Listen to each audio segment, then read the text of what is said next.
Hello everyone, this is Adrian. Yep, welcome back to Property Playbook. Last week we talked about property investing, and today we're going to talk about property management.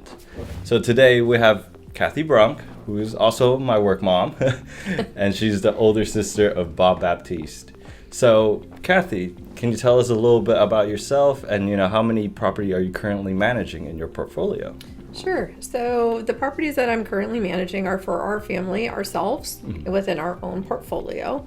And so currently I am doing roughly around 53 units for our family. Yeah, that's a lot. Yeah, 53 doors. Yeah, okay. So is it hard to, get new tenants into these properties? No, not really at all. So usually if I have a vacancy, I'll put it either on Craigslist, definitely Section 8. We do a lot of Section 8 tenants.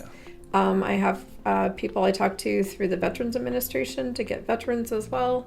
And it's just posting. Gotcha. Yeah. So what is the benefit of, renting out to Section 8 or, like a private renter? Because I noticed that, your guys' portfolio are mainly Section 8 housing, right? Yeah, so for us, we kind of prefer it. Right now, it just works really great for us. We know that at the first of the month, our rent is in. And so the people, really want to be careful about making sure that they make their payments because they don't want to lose their Section 8.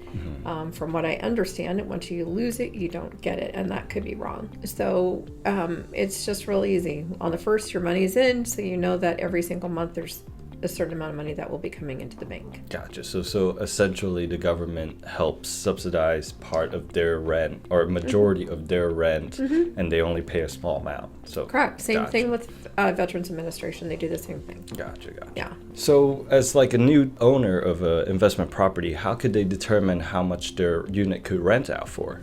So usually the easiest thing to do is you can do Rent-O-Meter. Okay. And so Rent-O-Meter online, if you go on there, you put the address of your place, how many bedrooms, bathrooms, what you think you might want to be renting it for. Then you'll click the button. The button will tell you all the properties or a lot of the properties in your area and how much they're renting for. So then you can kind of do a little market analysis that way. You can also look at what Section 8 is currently paying in your area. So that gives you another little part to check out. Gotcha. So in order to look that up, if I remember correctly, it's, like you just type in the county's name and then payment standard. Is that correct? Right. So like for Alameda County, it's HACA, HACA. Okay. And then you just look under their payment standards. Gotcha. And you can just go straight online and ask for payment standards too. Gotcha. So what are some methods for you to keep track of rents and rental increases? We use Word Excel. Okay. So, and it's real easy to use it that way. So we keep everybody's name, address there, bedrooms, bathrooms, market rent, what they're paying, and then their lease date. So when we see that their lease dates are coming up, that's when we will give rental increases. Okay, gotcha. And then what if, for instance, that, they miss a month of rent or two, do you engage an attorney? And if so, how much would that cost? So normally we give them a 3-day pay or quit. Hopefully, and most always they pay. Sometimes that doesn't happen, so then we call the attorney. The attorney will charge to start, generally speaking right now, about $2,000. Gotcha. And that doesn't happen very often, but that's about what it starts at. So how do you vet these, tenants that when they're moving in, do you do like a background check? Like how Yes, do you do that? Absolutely. So you do a full background check. I mean, your credit check, right? You don't do any other kind of background checks. You just do credit check. So you do that, and then you call some of their references, and part of it after that is just your gut about what you think. Gotcha. Okay. So what are some challenges that a new investor that may face when they first get their investment property? So lots of times what they will face is that the property is not paying what they should be. So they're going to have to get properties up to market rent, tenants up to market rent. So that's kind of a hard thing sometimes, depending on rent control and, what the condition is of the unit. Obviously, if you can have it be nicer, you attract better tenants, you can charge more money. But when it's brand new and you have a tenant in there, lots of times that they're not paying market rent. Right. And that's a process of getting that raised. Right, because some of these tenants probably been living there for 10, 15 years, right? Sometimes, and sometimes landlords don't keep up with that. So Right. that is a little bit harder and a little bit more challenging, but you can do it in time. Gotcha. So what were some, big issues that you faced all these years that you've been, managing property? Because you've been managing for what, 20 something years now? Yeah. Right? Yeah, just about 24 years. Yeah. With some crazy stories. Crazy stories.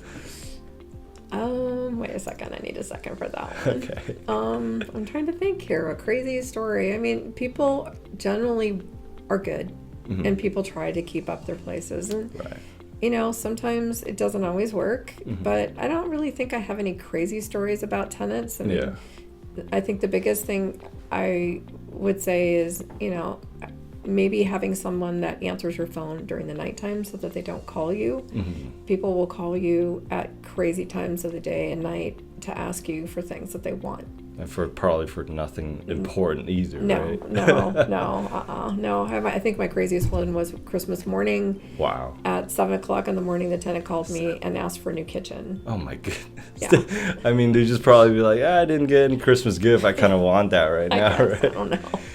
I think one of the things, that all these years I've been working with you, the most important or most traumatizing thing for me is one of your tenants said that, she was in the hospital and, she heard she has a son and she was going to pass away eventually. And I remember till that day, it was very hard for me.